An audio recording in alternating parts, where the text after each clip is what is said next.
ओं मुनित्रयं नमस्कृत्य दुक्तिः परिभाव्य च वैयाकरणसिद्धान्तकौमुदीयं विरच्यते। श्रौत्रार्हन्ति च निर्गुणैर्महर्षिभिर्हृदिवन्तोष्ठुयमानोऽप्यगुणो विभुर्विजयतेतराम्।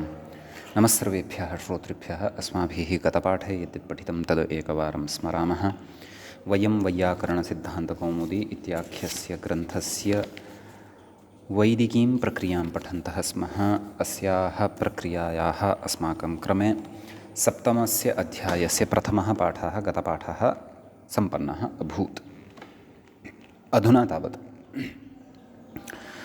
अस्य सप्तमस्य अध्यायस्य द्वितीयः पाठः अस्माकं क्रमे आरप्स्यते, परन्तु ततः पूर्वं गते पाठे अस्माभिः किं किं पठितमिति स्मरामः।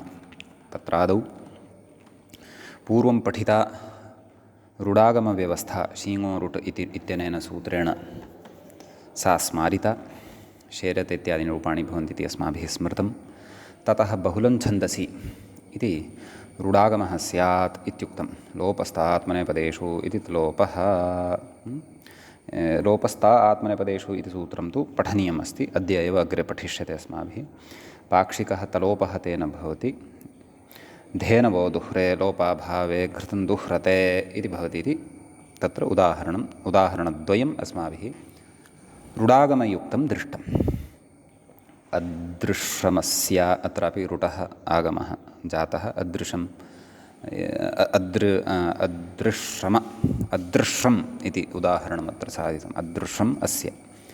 तदनन्तरम् अतोभिस ऐस् इत्येतस्मिन् विषये बहुलं छन्दसि इत्युक्तं। नाम ऐसादेशः अयं बहुलप्रवृत्त्या भवति, क्वचिदप्रवृत्तिः इति कृत्वा, अतः अग्निर्देवेभिः इति तत्र देवेभिः इति प्रयोगः साधितः। ततः नेतराच्छन्दसि इति अग्रिमं तत्र सूत्रम् अस्माभिः पठितम्। इतरशब्दात् स्वमोः अदृढ इति आदेशः न भवति इति पठितम्। अतः व्रात्रघ्नम् इतरम् इति अमादेशे सत्येव रूपं तत्र सिद्ध्यति। छन्दसि एव वेदे तु इतर्त्काष्ठम् इति भवति। ततः समासे नै पूर्वेक्तो लिपु इत्यत्र सूत्रं पठ्यते। क्त्वापिच्छन्दसि एवं क्त्वापिच्छन्दसि नाम छन्दसि तत्र क्त्वः स्थाने क्त्वा अपि भवति, क्वचिल्यप अपि भवति, एवं खलु। अतः यजमानं परिधापयित्वा इति उदाहरणम् अत्र समासे क्त्वः क्त्वादेशपरतयैव दृष्टम् इदम् उदाहरणं। ततः सूत्रं पठितं। सुपां सुलुकुपूर्वसवर्णाच्छेया डाड्या या जालः इति। तत्र सुपां स्थाने सुलुकुपूर्वसवर्ण शे या डाड्या या च आल् एते आदेशाः भवन्ति। क्रमशः एतेषाम् उदाहरणानि अपि दृष्टानि। ऋजवः सन्तु पन्थाः पन्थान् इति प्राप्ते सुः परमे व्योमन् व्योमन् इति प्राप्ते ङेर्लुकु धीतिमति सुष्टुति धीत्या मत्या सुष्टुत्येति प्राप्ते पूर्वसवर्णदीर्घः। या सुरथा रथीतमो भा देवा दिविस्पृशा अश्विना यौ सुरथौ दिविस्पृशौ इत्यादौ प्राप्ते आ नताद् ब्राह्मणं नतमिति प्राप्ते आत् नाम आदादेशस्य इदम् उदाहरणं। या देवविद्मता त्वा यं तमिति प्राप्ते किं या इति आदेशः इति भावः। न युष्मे वाजबन्धवः अस्मे इन्द्रा प्रजा बृहस्पति युष्मासु अस्मभ्यम् इति प्राप्ते शे अर्थात् शे इति आदेशः भवति। उरया धृष्णुया उरुणा धृष्णुनेति प्राप्ते या नाम या इति आदेशः भवति। नाभा पृथिव्याः नाभौ इति प्राप्ते डा नाम विभक्तेः स्थाने डा इति आदेशः भवति। ता अनुष्ठ्योच्छ्यावयतात् अनुष्ठानमनुष्ठा व्यवस्थावदन् आङोद्या साधुया साध्विति प्राप्ते याच् वसन्ता यजेता वसन्ते इति प्राप्ते आल् याड्याजीकाराणामुपसङ्ख्यानम् उर्विया दार्विया उरुणा दारुणेति प्राप्ते या सुक्षेत्रिया सुक्षेत्रिणेति प्राप्ते डियाच् धृतिन्न शुष्कन् शरसि सरसीशयानं ङेरीकार इत्याहुः। तत्र आद्युदात्ते पदे प्राप्ते व्यत्ययेन अन्तोदात्तता वस्तुतस्तु ङीषन्ताद् ङेर्लुक् ईकारादेशस्य तूदाहरणान्तरं मृग्यम् इति एतद्वार्तिकम्। अस्यापि क्रमशः उदाहरणानि दृष्टानि। नाम इया डियाच् इ, तदनन्तरम् आङ् यारामुपसङ्ख्यानमिति वार्तिकं पठितम्। आङ् याजयारामुपसङ्ख्यानम् आङ् याच् अयार् एते आदेशाः विभक्तीनां स्थाने भवन्ति। बाहवा सिस्रुतं बाहुनेति प्राप्ते आङ् आदेशः घेरङ् इति गुणः। स्वप्नया स्वप्नेनेति प्राप्ते अयाच् आदेशः इति शेषः। ततः सनः सिन्धुमिव नावया नावेति प्राप्ते अयार् हृत्स्वरः। ततः सूत्रं पठितम् अमोमश्। कः अर्थः? मिबादेशस्य अमः मश् स्यात्। अकारः उच्चारणार्थः। शित्वात् सर्वादेशः अस्ति सिजोपृक्ते इति ईट्। एवं खलु तत्र वधीं वृत्रं वधीम् इति रूपं साधितं। वस्तुतः अवधिषम् इति प्राप्तं भवति, परन्तु अत्र मिपः अमादेशस्य स्थाने मशादेशकारणात् वधीम् इति प्रयोगः सिद्धः भवति इति भावः। एतावन्ति सूत्राणि गते पाठे पठितानि। गतपाठस्य अन्ते व्याख्यापङ्क्तयः इत्थमासन्। शित्वात् सर्वादेश इति षित्करणाभावे तु अलोन्त्यस्य इति मकारस्य स्यात्। आदेः परस्य इति तु न पञ्चमी निर्देशाभावात् न च मकारस्य मकारवचने प्रयोजनाभावात् सर्वादेशो भविष्यति इति वाच्यं। मकारस्य मकारवचनमनुस्वारनिवृत्त्यर्थं स्याद्। मोराजि समः क्वौ इत्यत्र यथा वधीमिति हन्तेर्लुङ् हनोवधलीलुङि इति वधादेशः। च्लेः सिच इट् तस्थस्थमिप तस्थस्थ इति मिपोम्भावः। तस्य मश् अस्ति सिचः इति मस्यापृक्तस्येट इट ईटि सिचो लोपः।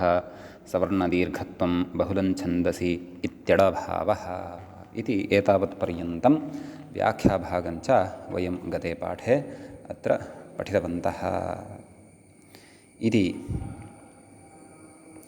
एतावान् विशेषः गते पाठे प्रवृत्तः। अयम् अस्माकं क्रमे सप्तमस्य अध्यायस्य वैदिक्यां प्रक्रियायां प्रथमः पाठः प्रवृत्तः अभूत्। अधुना तावत् वैदिक्यां प्रक्रियायां सप्तमस्य अध्यायस्य अस्मत्क्रमे द्वितीयः पाठः तत्र भवत्यारब्धः। आम्, तत्र सूत्रम् अग्रिमम् अधुना अस्माभिः पठनीयं वर्तते। सूत्रं भवति, व्याख्याता सूत्रं प्रति इङ्गितं करोति लोपस्ता। मूलं पश्यामश्चेत् तत्र सूत्रं दृश्यते लोपस्त आत्मनेपदेषु इति भवति। तत्र लोपः इति प्रथमाविभक्तेः एकवचनान्तं भवति। तः इति षष्ठीविभक्तेः एकवचनान्तं भवति। आत्मनेपदेषु इति सप्तमीविभक्तेः बहुवचनान्तं पदं भवति। एवं खलु। ततः छन्दसि इति कथयति, अर्थात् त्वापि छन्दसि इत्यतः छन्दसि इत्यनुवर्तते इति भावः। सूत्रार्थः द्रष्टव्यः। व्याख्याता कथयति आत्मनेपदेषु यः तकारः तस्य छन्दसि विषये लोपः भवति इति कथयति। मूले छन्दसि एतदनन्तरं पूर्णविरामः अपेक्षितः। किञ्चित् पाठः नष्टः अस्ति मम पुस्तके। देवा अदुह्र अदुहतेति प्राप्ते इति देवाः अदुह्र इति पूर्वम् अस्माभिः रूपं साधितं वर्तते गते पाठे एव। व्याख्याता कथयति अदुह्रेति दुहेर्लुङि आत्मनेपदेष्वानतः इति झस्यादादेशः बहुलञ्छन्दसि इति रुट् तकारस्य लोपे द्वयोः अकारयोः अतोगुणे इति पररूपं। सम्यक्। देवाः अदुह्रा इति अस्ति अत्र कश्चन विशेषः। लुङि अयं प्रयोगः भवति। रुडागमः गते पाठे पठितः बहुलञ्छन्दसि इत्यत्र। अतः एतेन तु अत्र प्रकृते तलोपविशेषः एव उच्यते इत्येव अत्र बुद्धौ स्थापनीयम्। दक्षिणतः शये इत्यस्ति। शय्ये कथयति शेते इति तलोपे कृते अयादेशः एवं खलु। तत्र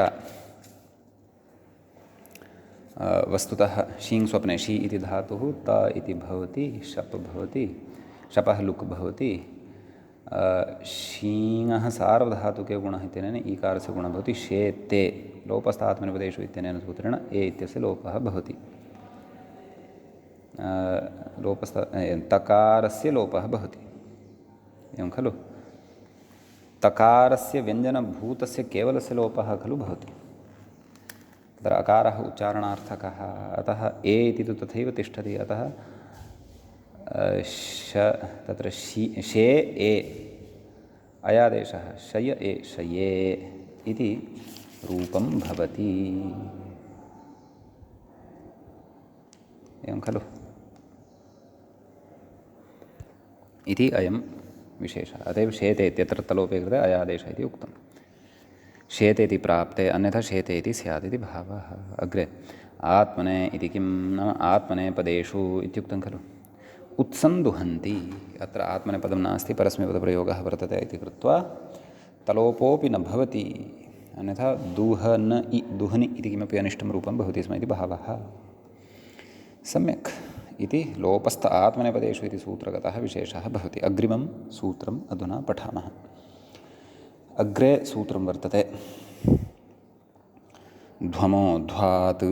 व्याख्याता तु इङ्गितं करोति ध्वमो इत्युक्तौ इव तावदेव। अस्तु, ध्वमः इति षष्ठीविभक्तेः एकवचनं भवति, ध्वात् इति प्रथमाविभक्तेः एकवचनं भवति। त्वापि छन्दसि इत्यतः छन्दसि इत्यनुवर्तते। व्याख्याता सूत्रार्थं कथयति तत्र ध्वमो ध्वात् इत्यादेशः स्यात् छन्दसि।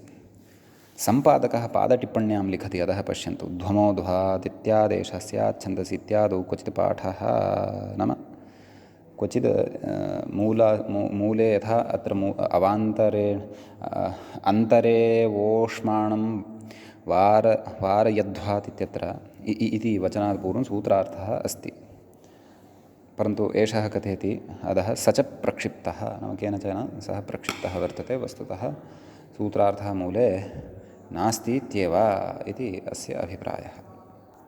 भवतु। ततः आम्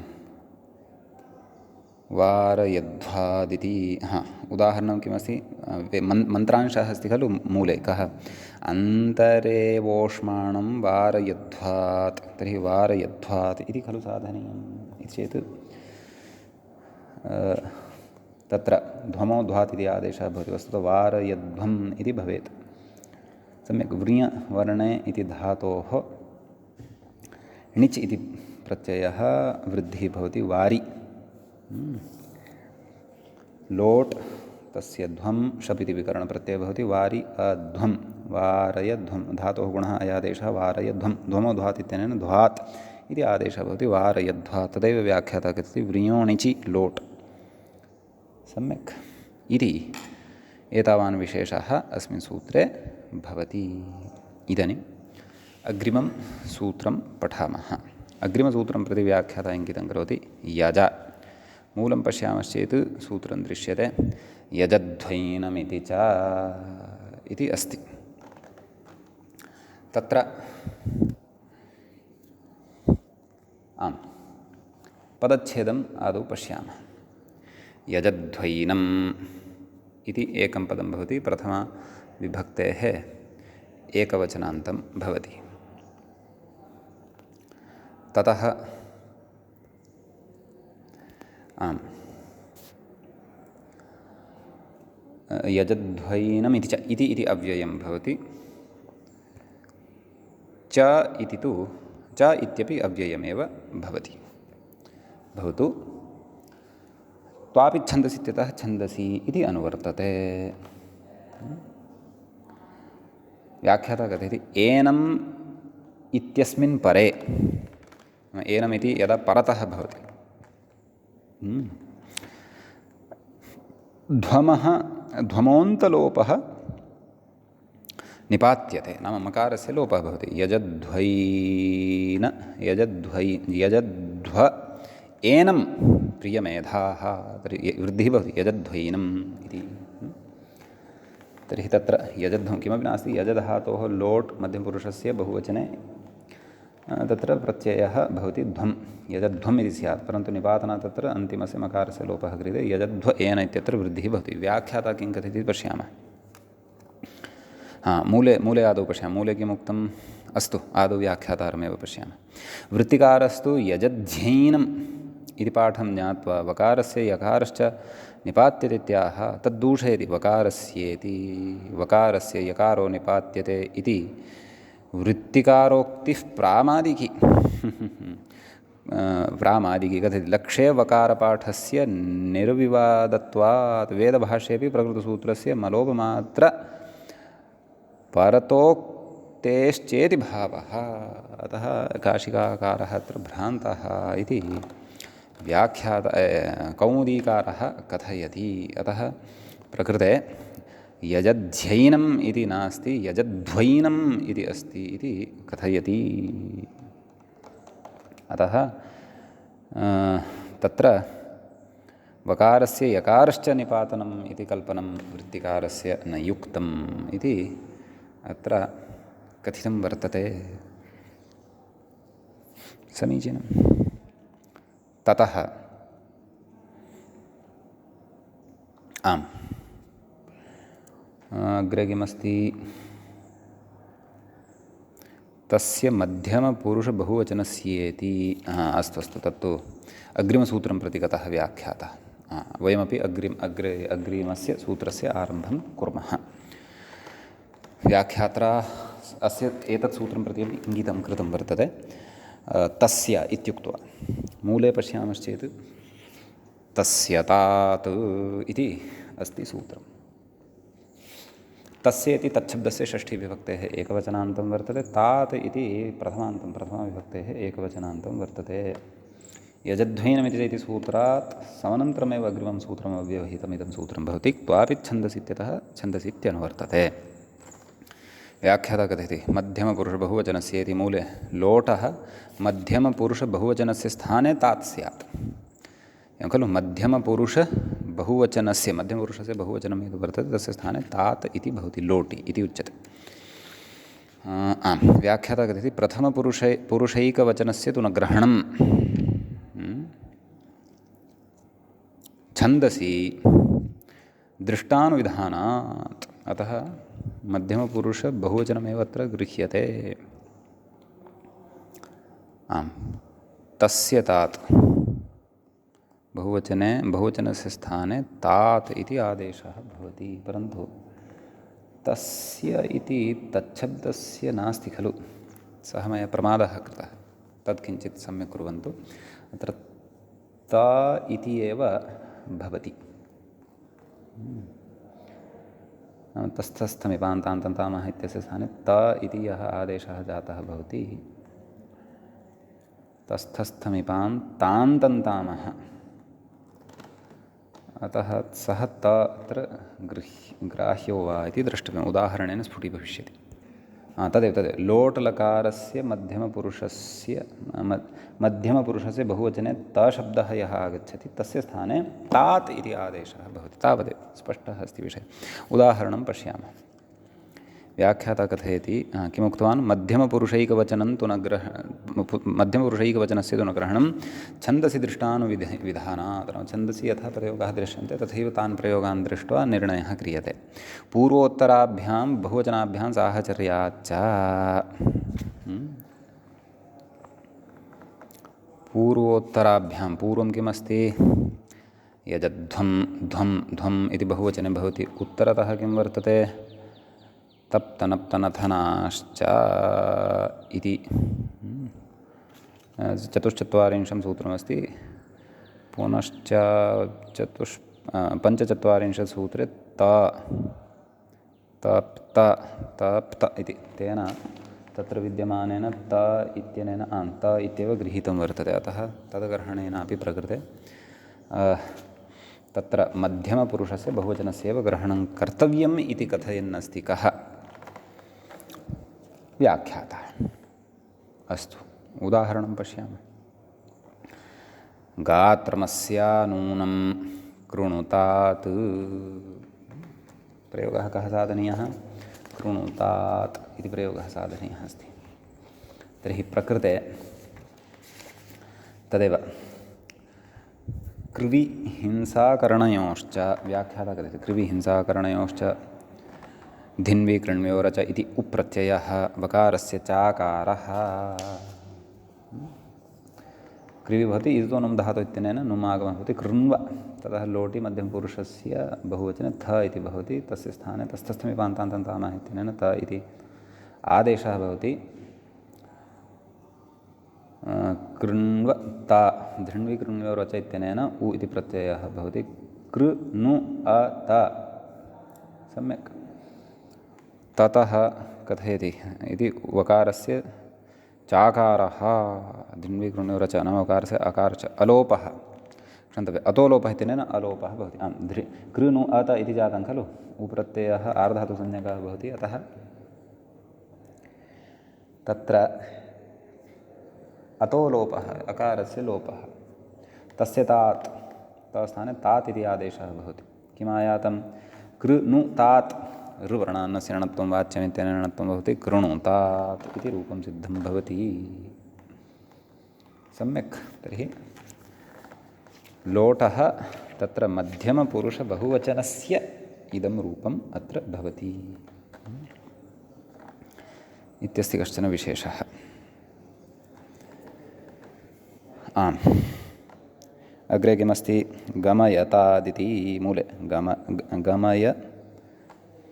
गमयतात् मूले तु गमयतेति इति न स्यात् खलु। मम लेखनदोषः अस्ति वा द्रष्टव्यं। सूर्यञ्चक्षुर्गमयतात् इति मूले तु सम्यक् अस्ति।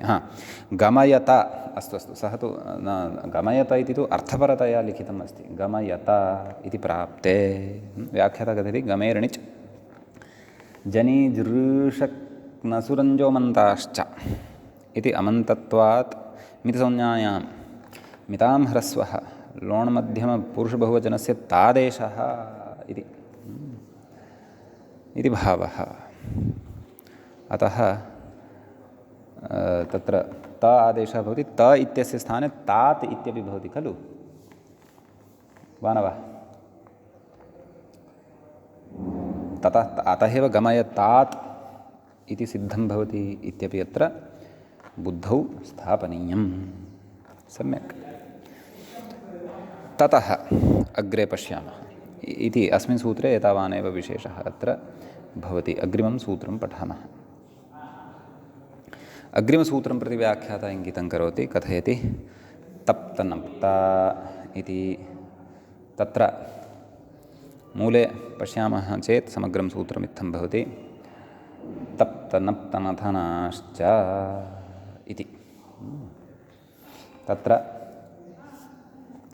तप्तनप्तनथनाः इति प्रथमाविभक्तेः बहुवचनान्तं भवति। च इति अव्ययपदं भवति। त्वापि छन्दसि इत्यतः छन्दसि इत्यनुवर्तते। तस्य तात् इत्यतः तस्य त इति तच्छब्दः न, अतः त इति तत्र वर्णविशेषः ग्राह्यः च अनुवर्तनम् अत्र भवति। मूले कथयति तस्येत्येव। विग्रहः कथं? प्रथमस्य पदस्य तप् च तनप् च तनश्च थनश्च। तर्हि व्याख्यात्रा यद् पूर्वमुक्तं खलु, किं पूर्वोत्तरसाहचर्यां पूर्वोत्तराभ्यां बहुवचनाभ्यां साहचर्या च। उत्तरतः तु इदं सूत्रमस्ति। अत्र बहुवचनं नाम कीदृशं ग्राह्यं तद् द्रष्टव्यं। समग्रं पठित्वैव स्पष्टी भवेत्। अस्तु, यतः तप् च तनप् च तनश्च थनश्च। तप् तनप् तनथनाः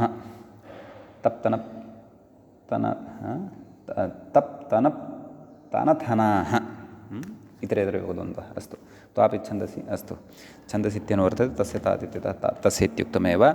सूत्रार्थः अत्र अस्माभिः अवधेयः।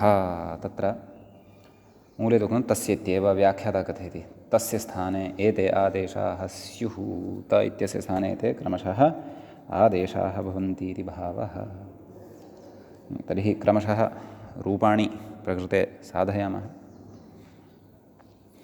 तत्र शृणोतग्रावाणः, शृणुतेति प्राप्ते तपु, शु धातुः भवति शुश्रवणे। तत्र लोटि मध्यमपुरुषे एकवचने थ प्रत्ययः तस्य त इति आदेशः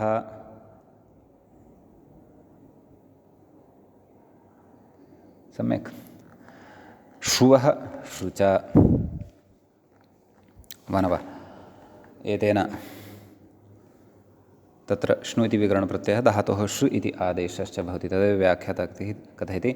श्रुवः शुच श्नुप्रत्ययः श्रुभावः पित्वेन अङित्वात् गुणः। सम्यक्। अतः नाम नु इत्यस्य ओ इति गुणः भवति। उ इत्यत्र नु इत्यस्मिन् विद्यमानस्य उ इत्यस्य स्थाने ओ इति भवति। शृणोत हृवर्णान्न सृणत्वं वाच्यं शृणोत।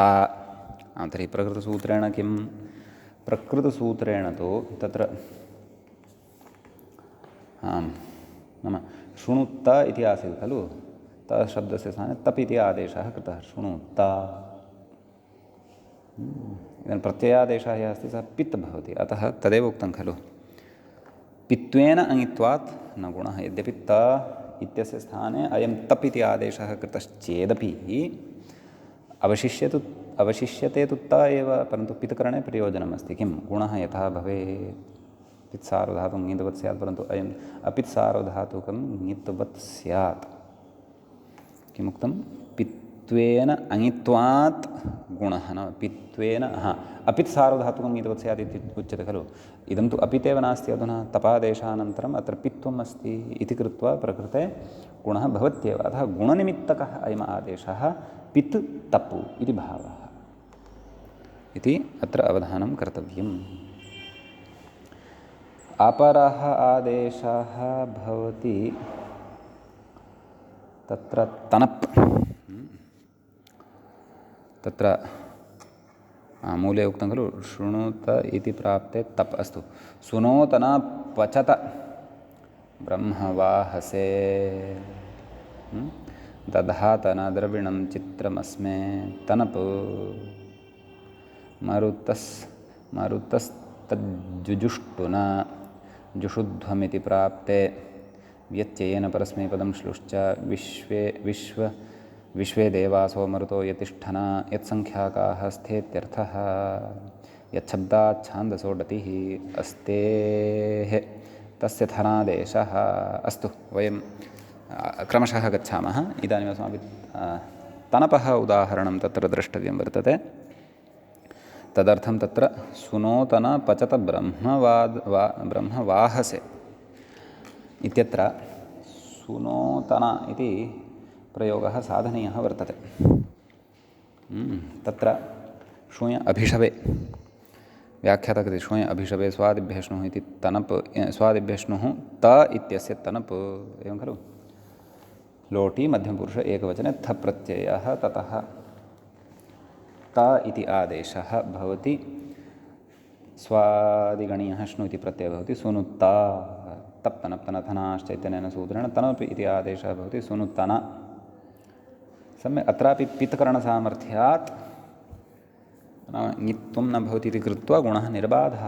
अतः सुनोतन इति भवति। लोके तु सुनुत इति भवति। अग्रे दधातन किमस्ति? दधातन द्रविणं चित्रमस्मे तनप् नाम अत्र तनप् अस्ति इति भावः। तनप् इति आदेशस्य द्वितीयम् उदाहरणमिदं वर्तते। दधातन। सम्यक्। उदाहरणपोषणयोः धा लोट् मध्यमपुरुष एकवचने थ इति प्रत्ययः ततः तस्य त इति आदेशः। शपु श्लुः धात द्वित्वम् अभ्यासकार्यं दधात तप्तनप्तनधनाश्च इत्यनेन सूत्रेण तत्स्थाने तनप् इति आदेशः। दधा तना सम्यक् तत्र पित्कारणात् ङित्वन्न भवति ङित्वन्न भवति इति कृत्वा श्नाभ्यस्तयोरातः इति आकारलोपः न प्रवर्तते अन्यथा दध्तन पुनः अन्यानि सन्धिकार्याणि कृत्वा अनिष्टं रूपं भवति स्म इति भावः अतः तनपः पित्करणम् अत्र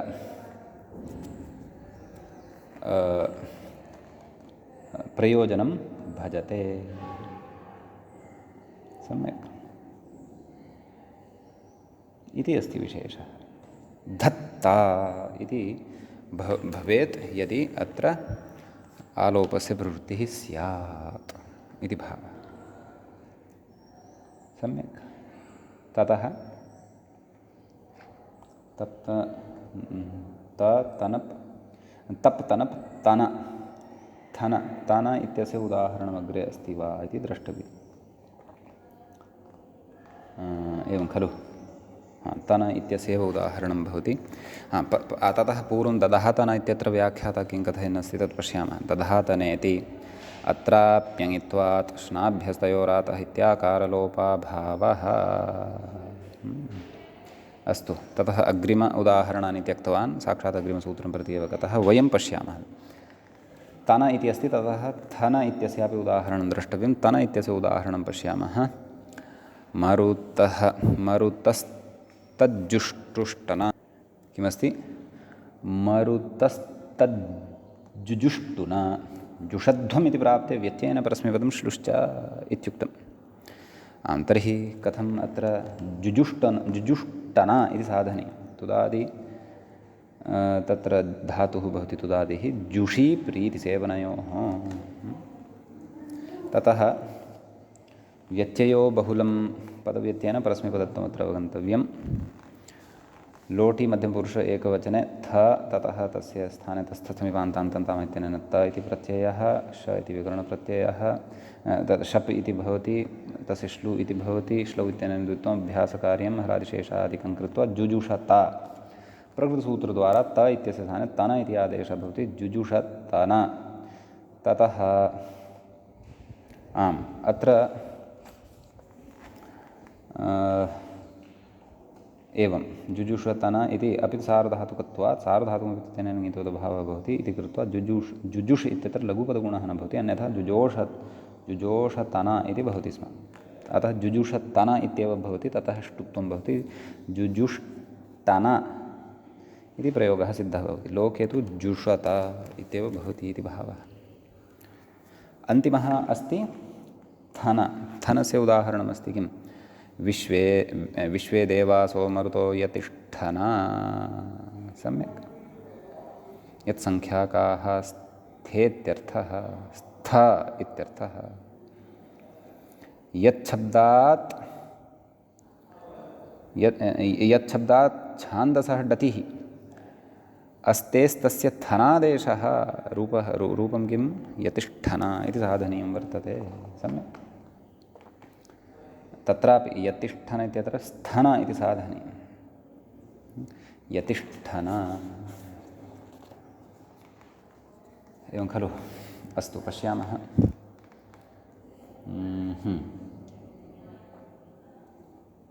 प्रकृते स्थन लक्ष्यं किमस्ति स्थन ततः सन्ध्यादिकार्यं कृत्वा यतिष्ठन इति भवति यतिः इति पूर्वपदत्वात् ततः स्थन इति साधनीयं वर्तते असभुविधातोः लोट् मध्यमपुरुषबहुवचने थ प्रत्ययः तस्य स्थाने त इति आदेशः शप् भवति तस्य आदादिकत्वात् नाम अदादि अस्धातोः पठितत्वात् लोपः लुक् भवति अस्त प्रकृतसूत्रद्वारा त स्थाने थन् इति आदेशः भवति अस्थन श्नसोरल्लोपः इत्यनेन अस् इत्यस्य अकारस्य लोपः भवति स्थन यति इति भवति गतिप्रत्ययकृते सति यत् शब्दात् यति इति सिद्ध्यति ततः यति स्थन नाम प्रकृते डतिप्रत्ययान्तत्वात् बहुगणवतु डतिसङ्ख्या इत्यनेन संख्यासंज्ञा भवति डति च इत्यनेन षट्संज्ञात्वात् सुब्रूपस्य जसः तत्र लुक् भवति षड्भ्यो लुक् इत्यनेन अतः यति स्थन इत्येव भवति ततः सकारस्य प्रकृते षत्वं भवति। यतिष्ठन पुनः ष्टुनाष्टुः इत्यनेन डत्वे सति ष्टुत्वे सति यतिष्ठन इति प्रयोगः सिद्धः भवति। एवं खलु लोके तु स्ता इति रूपं भवति, यावन्तः स्ता। तदेव उक्तं यच्छब्दात् छान्दसः डतिः क्व यति इत्यत्र, ततः अनन्तरम् अस्तेस्थस्य क्षन्तव्यः, अस्तेस्तस्य नाम अस् धातोः यः त विहितः तस्य थनादेशः भवति इति। तर्हि षत्वं प्रकृते कथम्? आदेशप्रत्यययोः प्रकृते अस् धातोः सकारः खलु एषः वर्तते। अतः यतिस्थन इत्यवस्थायां स्थनः यः सकारः वर्तते तस्य सकारस्य षत्वविधानं तु द्रष्टव्यं। बहुलग्रहणसामर्थ्यादेव वा अथवा प्रकारान्तरेण वा इति द्रष्टव्यं। शेखरकारः लिखति सम्यक्तया, सुषामादित्वात् षत्वं, सम्यक् इति अस्ति तत्र। अन्यथा प्रकारान्तरेण तत्र षत्वं न प्राप्नोति। तदेव सुबोधिनीकारेण षत्वविषये चर्चा न कृता, अतः परन्तु शेखरकारद्वारा अस्माकं कृते तत्र सहायता लब्धा। यत्सङ्ख्याकाः इत्यर्थः यति इत्यस्य। यच्छब्दात् छान्दसः डतिः, अस्तु तत्तु यतिशब्दस्य रूपसिद्धिः उक्ता। अस्तेस्तस्य थनादेशः भवतु, यतिष्ठन इति प्रयोगः इत्थं सिद्धः भवति। वस्तुतः स्थन इत्येव मुख्यतया अत्र साध्यते यः सः भवति प्रयोगः। ततः एतत् सूत्रे एतावानेव विशेषः प्रवृत्तः। अग्रिमं सूत्रं वयम् अधुना पठामः। सूत्रं भवति, व्याख्याता अग्रिमसूत्रं प्रति इङ्गितं करोति। इदन्तो मूलं पश्यामश्चेत् तत्र सूत्रं दृश्यते, इदन्तो मसि इति। तत्र इदन्तः इति प्रथमान्तं पदं भवति। मसि इति अविभक्तिकं पदं भवति, नाम विभक्तेः लुक् अत्र जातः भवति। लुप्तप्रथमाकं वा वक्तुं शक्यते। त्वापि छन्दसि इत्यतः छन्दसि इति अनुवर्तते। तदेव उक्तवान् अस्ति ग्रन्थकारः अपि उक्तवान् अस्ति। किं मूलेव मसि इति अविभक्तिको निर्देशः अकारः उच्चारणार्थः। व्याख्याता किं कथयति पश्यामः। अन्तशब्दः अवयववचनः क्व इदन्त इत्यत्र इत्यस्ति। इत अन्तः अर्थात् अवयवः यस्य सः इदन्तः इति बहुव्रीहिः। तपरकरणम् असन्देहार्थं क्व इत् इत्यत्र। तथा च अयमर्थः मस् इत्ययं शब्दः इकारान्तो भवति। सम्यक्। मसः सकारान्तस्य इसागमः भवति, स च तस्य अन्तः भवति इत्यर्थः। तदेतदाह मस् इत्ययं मस् इति इत्ययम् इकाररूपचरमावयवविशिष्टः स्यात्। ततः पूर्वमुक्तं खलु मूलेपि मसि इति अविभक्तिको निर्देशः इकारः उच्चारणार्थः। इस् इति अयम् इकाररूपचरमावयवविशिष्टः स्यात् इति अर्थः। एवं खलु मसः सकारान्तस्य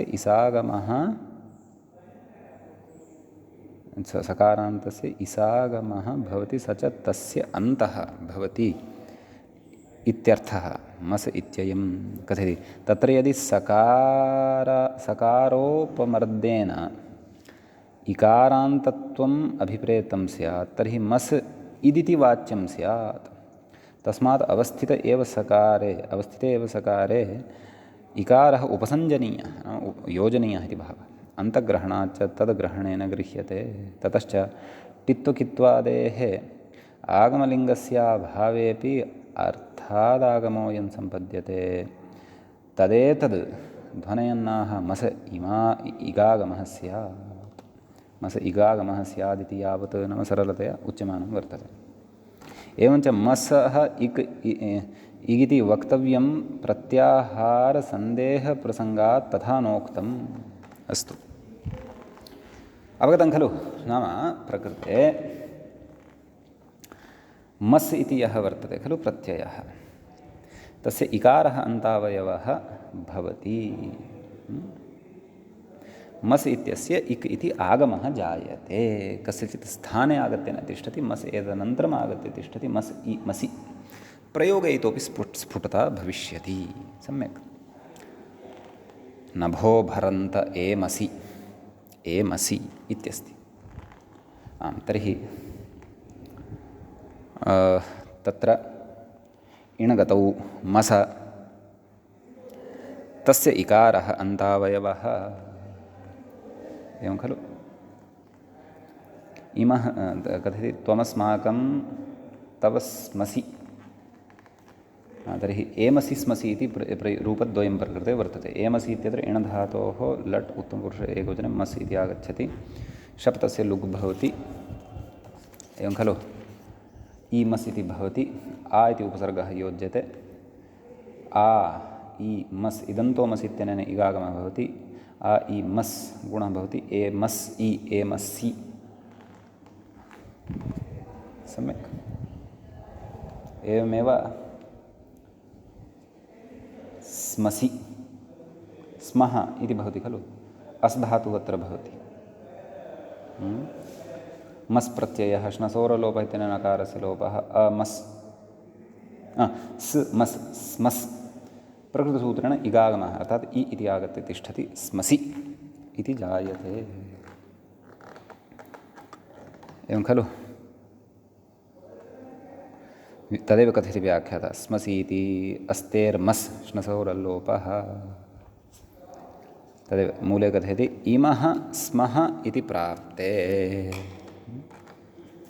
इदानीं पूर्वं यत् पठितं किं नाम मसि इति अविभक्तिको निर्देशः, इकारः उच्चारणार्थः, मस् इत्ययम् इकाररूपचरमावयवविशिष्टः स्यात्, मसः इगागमः स्यात् इति यावत् अन्ते आगत्य तिष्ठति इति भावः। आगमभूतः एव अयम् इग्रूपः आगमः। अतएव एमसि इमः इत्यस्मिन् अर्थे, स्मसि इति स्मः इत्यस्मिन् अर्थे विशिष्टः अयं वैदिकः प्रयोगः अथवा वैदिकप्रयोगद्वयं विशिष्टमिदमत्र अस्माभिः पठ्यते। सम्यक्। ततः आम्, अस्मिन् सूत्रे एतावानेव विशेषः भवति। अग्रिमं सूत्रम् अधुना पठामः। तत्र आम्, व्याख्याता इङ्गितं करोति, त्वो मूलं पश्यामः चेत् सूत्रं भवति त्वो यक् इति। तत्र क्त्वः इति षष्ठीविभक्तेः एकवचनान्तं भवति क्त्वा इति शब्दस्य, यक् इति प्रथमान्तं भवति। क्त्वापि छन्दसि इत्यतः छन्दसि इति अनुवर्तते। तत्र त्वा इत्यस्य यगागमः स्यात् छन्दसि इत्युच्यते। नाम वेदे त्वा इत्यस्य स्थाने यक् इति आगमः भवति। एवं खलु? उदाहरणं पश्यामः। गत्वा येति, गमेः क्त्वा, गम इति धातोः क्त्वा प्रत्ययः भवति। अनुदात्तोपदेशवनति तनोत्यादिनामनुनासिकलोपः इति। ततः त्वा इत्यस्य यगागमः, तर्हि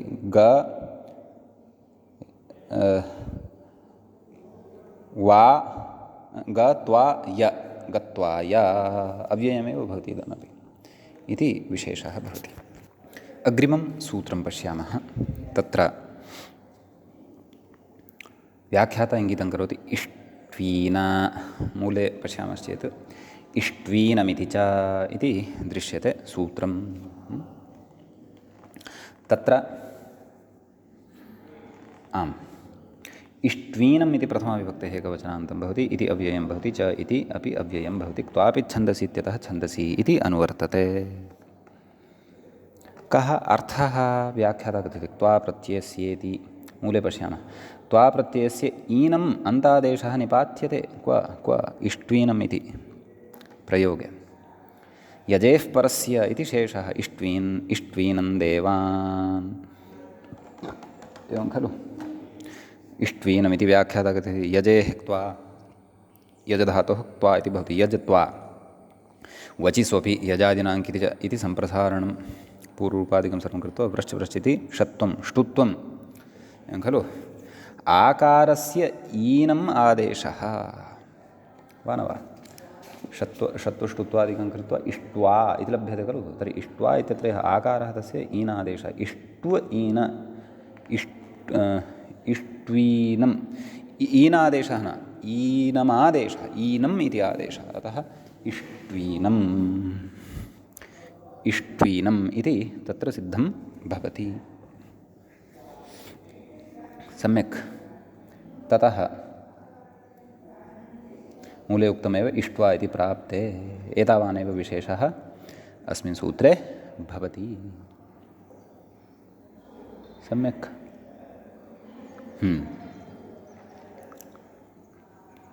अग्रे अग्रिमं सूत्रं पश्यामः।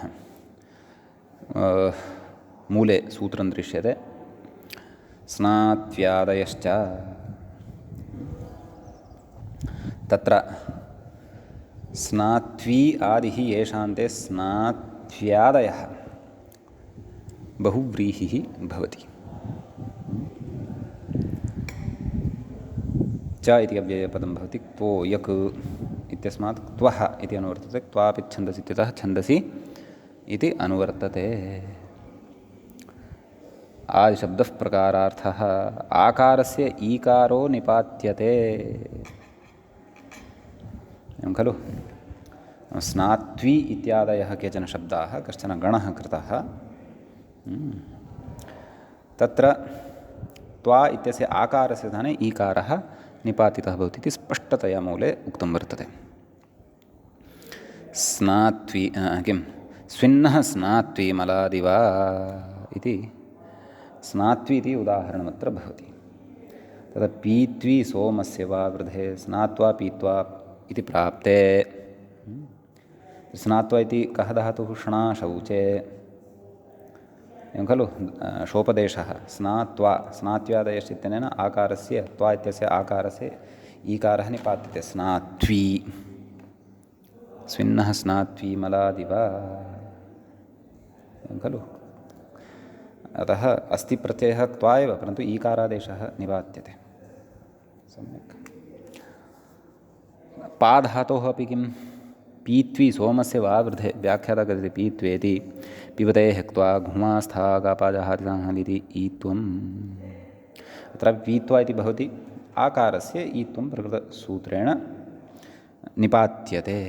स्नात्व्यादयश्च स्नात्वा पीत्वा इति प्राप्ते नाम एवं रीत्या प्रयोगः भवेत्। परन्तु एवं रीत्या अत्र ईकारान्तादेशः अस्मिन् गणे पठितानां शब्दानां निपात्यते इति भावः। समीचीनम् इति अत्र कश्चन विशेषः। अग्रे सूत्रं भवति आज्जसेरसुकु। व्याख्याता तु आज्जसेः इत्युक्त्वा इङ्गितं करोति। अस्तु पदविभागं पश्यामः। आत् इति पञ्चमी विभक्तेः एकवचनान्तं भवति। जसेः इति षष्ठी विभक्तेः एकवचनान्तं भवति। असुकु इति प्रथमा विभक्तेः एकवचनान्तं भवति। क्त्वापि छन्दसित्यतः छन्दसित्यनुवर्तते अङ्गस्येति अधिकारः वर्तते। विभक्तिविपरिणामः भवति अङ्गात् इत्येवं रीत्या लभ्यते। सम्यक्। व्याख्याता कथयति जसेरिति जसेः इति पूर्वाचार्यानुरोधेन निर्देशः। प्राक्तनैः आचार्यैः एवं जस् विभक्तेः जसि इति नाम क्रियते। अतः एवं रीत्या अत्र निर्देशः कृतः वर्तते इति भावः। किमुदाहरणं मूले द्रष्टव्यम्। अवर्णान्तात् अङ्गात् परस्य जसः असुक् स्यात्। नाम अवर्णान्तं यदङ्गं वर्तते ततः परतः यः जस् वर्तते तस्य असुगागमः भवति। असुकः अस् इति अवशिष्यते। तदेव असुकी कृते देवास इति प्रयोगः कः? देवासः ब्राह्मणासः। तर्हि देवब्राह्मण आभ्यां शब्दाभ्यां जस् इति प्रत्ययः कर्तव्यः, अस् इति अवशिष्यते। व्याख्याता कथयति असुखी कृते जसः सकारस्य श्रवणम्। एवं खलु?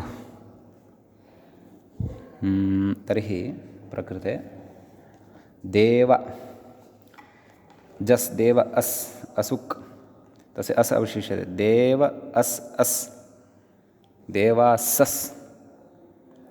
एवं खलु? सस्य ऋतुविसर्गे सति देवासः ब्राह्मणासः इत्यपि एवमेव अस्ति। जसः सकारस्य तु श्रवणं विसर्गत्वेन भवति इति भावः व्याख्यातुः। कथयति असुकः सकारस्य विसर्गः। एवं खलु? विसर्गश्चेत् तर्हि तस्य सत्वमपि स्यात् खलु? ब्राह्मणा किं देवासस् ब्राह्मणासस् देवास अस् तस्य विसर्गः एतेन उच्यमानः वर्तते, परन्तु असुकः सकारस्य विसर्गः तु प्रयोगे तु न दृश्यते खलु? विपरीतमुक्तवान् वा इति भाति। असुखी कृते असुकः सकारस्य श्रवणं भवति, ज्यसः सकारस्य विसर्गः, एवं वक्तव्यमिति मम भाति। न वा? अन्यथा अर्थसङ्गतिः न जायमाना अस्ति। एवं खलु? भवतु इति एतावान् विशेषः अत्र वर्तते। तथा जसि परतः एषा व्यवस्था अपि तत्र तत्र अवधेया भवति। अग्रिमं सूत्रं पठामः। अग्रे सूत्रं भवति तत्र व्याख्याता इङ्गितं करोति वा? श्रीणाम् इति मूलं पश्यामश्चेत् श्रीग्रामण्योश्छन्दसि इत्यस्ति। तत्र श्रीग्रामण्योः पञ्चमी विभक्ति षष्ठी विभक्तेः द्विवचनान्तं भवति, पञ्चम्यर्थे षष्ठी एषा भवति। छन्दसि इति सप्तम्यन्तं भवति। आमि सर्वनाम्नः सुड् इत्यतः सुड् इत्यनुवर्तते, नैव आमि इति अनुवर्तते। ह्रस्वनद्यापो नुट् इत्यतः नुट् इति च अनुवर्तते। अङ्गस्य इति अधिकारः अस्ति। तत्र व्याख्याता मूले कथयति आमो नुटु। कोऽर्थः? नाम श्री इति ग्रामणि इति च यः शब्दः तस्मात् परतः आम् विभक्तेः नुडागमः भवति छन्दोविषये गम्यमाने, तन्नाम वेदविषये गम्यमाने। एवं खलु? श्रीणामुदारोद्धरुणो रयीणाम् इति उदाहरणं दीयते। तर्हि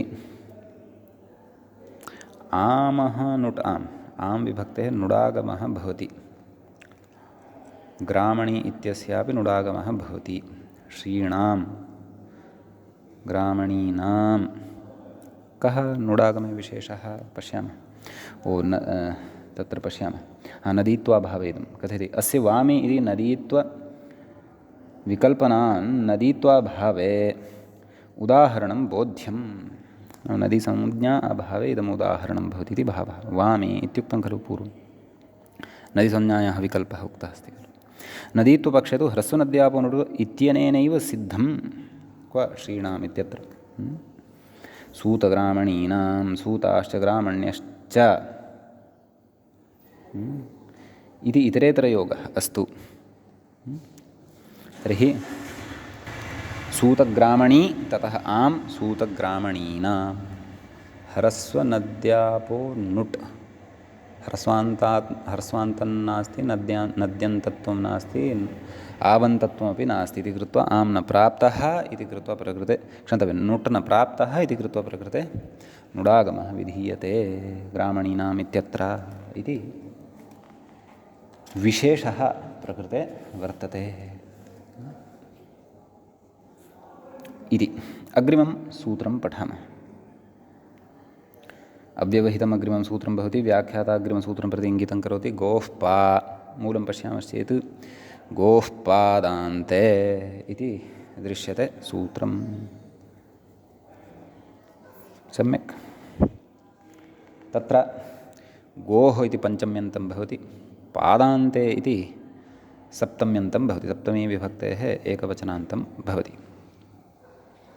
आमि सर्वनाम्नः सुट् इत्यतः आमि इत्यनुवर्तते। ह्रस्वनद्यापो नुड् इत्यतः नुट् शीघ्रामण्योश्छन्दसि इत्यतः छन्दसि इति अनुवर्तते। अङ्गस्य इति च अधिकारः वर्तते।